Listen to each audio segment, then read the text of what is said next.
أعزائي المشاهدين، ازيكم عاملين ايه؟ ان شاء الله يا رب دايما تكونوا بخير وبصحة. النهاردة هعمل معاكم سلطة البنجر. وللبنجر في نوعين من السلطات، يا اما السلطة الحادقة او السلطة الحلوة. انا هعمل معاكم السلطة الحادقة، وان شاء الله تعجبكم وتاكلوها دايما بالهنا والشفا، لان البنجر ليه فوائد عديدة جدا. فهو بيساعد على توازن حموضة المعدة، وبيساعد على الهضم، وفيه مجموعة من الألياف، فيها الحديد وفيها الكالسيوم وفيها الفوسفور وفيها الكبريت وفيها النحاس وفيها البروتينات. وكمان بيساعد في تكوين الهيموجلوبين في الدم للناس اللي عندها فقر من الدم. وفيها كمان حمض الفوليك، الفوليك أسيد. وكمان فيه مضادات للأكسدة، وبينظف الكبد والبنكرياس. فهو ليه فوائد عديدة جدا لا حصر لها. احنا النهاردة هنعملها لكم، وان شاء الله تنول اعجابكم. انا جايبة نص كيلو من البنجر، مقطعاه مربعات زي ما انت شايفة كده، وتنضفيه بتقشريه وتسلقيه في شوية مية صغيرين مش كتير قوي، وبيتسلق. وبنشتغل بعد كده فيه.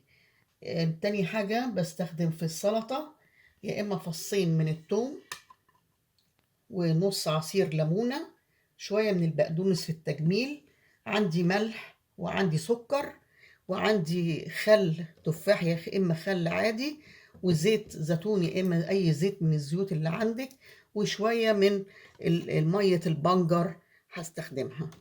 دلوقتي انا طريقه السلق، انك انت الاول يا اما تقشريها وتقطعيها مكعبات وتحطيها في الميه، يا اما تقطعي بس الاجزاء اللي من الوش، قعر البنجرايه، وتحطيها كده في الميه، وبعد كده تقشريها القشره بتاعتها وتقطعيها.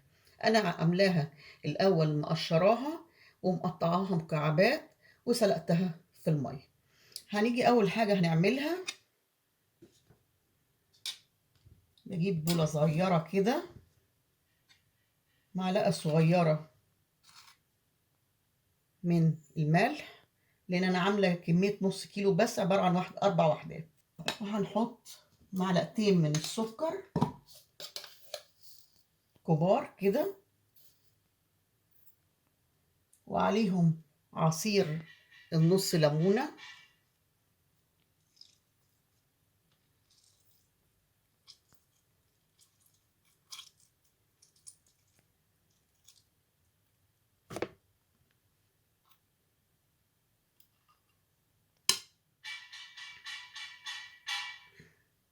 شيل بس بذر الليمون ده، ومعلقة من الخل تفاح أو الخل الأبيض، وحبة من الزيت، لأن الزيت هيدي لمعان للبنجر. هنقلبهم كده كويس،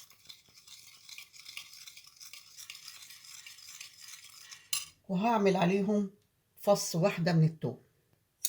ممكن تستخدمي فصين أو فص واحد كفاية.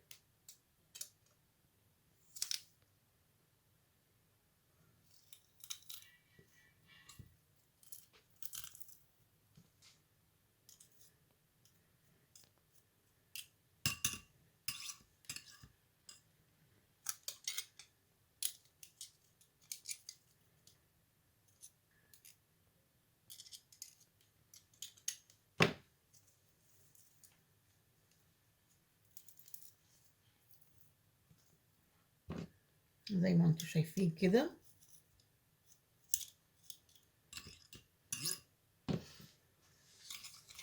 وهقلب الخليط ده كله ببعضه.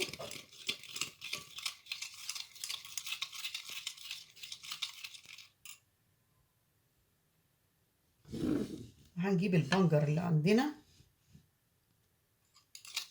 ونروح حاطين عليه الخليط ده. طبعا لو حبيتي تعملي شرايح من البصل على البنجر مفيش مشكلة، بيدي طعم برضو حلو في السلطة. هقلب البنجر كده في الخليط اللي احنا عملناه. وبعدين هنقدمه بقى في طبق.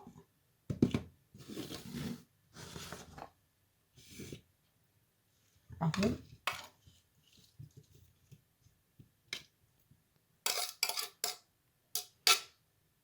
وهنجمله بشوية من البقدونس اللي عندي.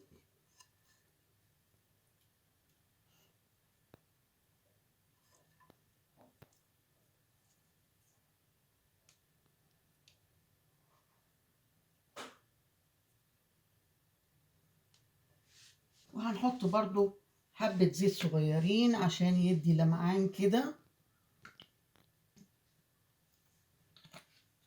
وممكن هنحط برضو شوية من عصير البنجر